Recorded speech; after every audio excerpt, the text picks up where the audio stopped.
Leek and potato soup, let's go. First of all, you need to know about leeks. Leeks, part of the onion family, but what I want you to know is when you're using them, clean them well. Let's have a closer looky-loo. Now I've cut the long end off and the end off the leek. Hopefully I'm going to use all of this, but I wanted you to see how absolutely dirty a leek can be. Every single piece is going to have dirt on it from the ground, right? So you have to thoroughly wash these. Let's start right now. We're going to do some cold water. I'm going to take that first piece off. I'm not going to use that. Actually, that feels very tough too. Look, I can hardly bend it, so you can imagine how that's going to cook up. Tough. How about this one? Not too bad. I'm left with these. Let's wash them really well. I think that's pretty good. I'll do the other ones and I'll meet you back at the counter. Wash those leeks, chop them up nice and fine, great. Have about 6 medium-sized potatoes. I don't care what kind you use. These ones are russets and I have what they call cubed them. So just a small little square. I like to throw cheese in a lot of my soup. I have 4 cups of vegetable broth here. If you want to take it up a notch, use chicken stock. I've got 1 cup of half and half cream. If you want to reduce the fat in this, just use milk. All right, let's go over to the burner and cook this thing up. About a 1/4 cup of butter. I've melted in a nice big pot.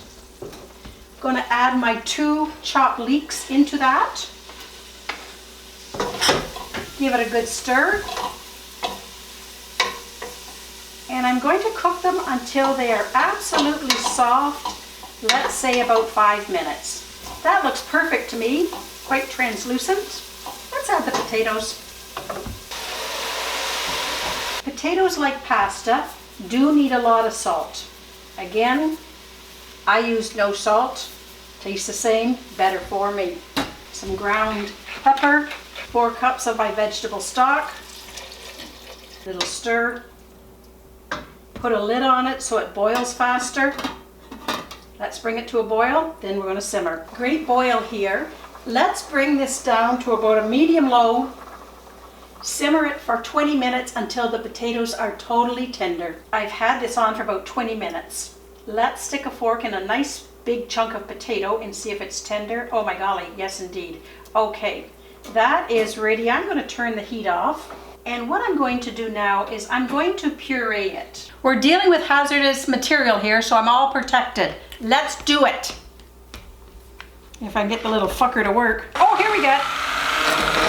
I forgot something rather important. I like to take out some of the chunks before I puree it because I like a few chunks in my soup rather than just pure mush, right? So let's take out about a cup.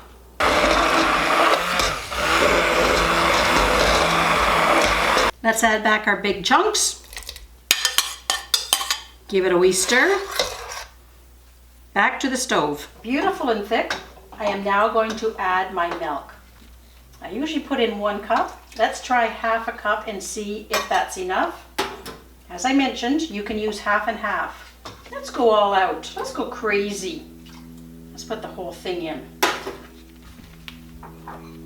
At the same time, I'm going to add my secret ingredient, the cheese. I have the heat on medium-low, very low, and just going to melt that cheese, and we're ready. I've got a little bit of parsley. Let's put that in there, not too much. I don't like a lot of parsley in things. Give it a good stir, and we're ready to plate.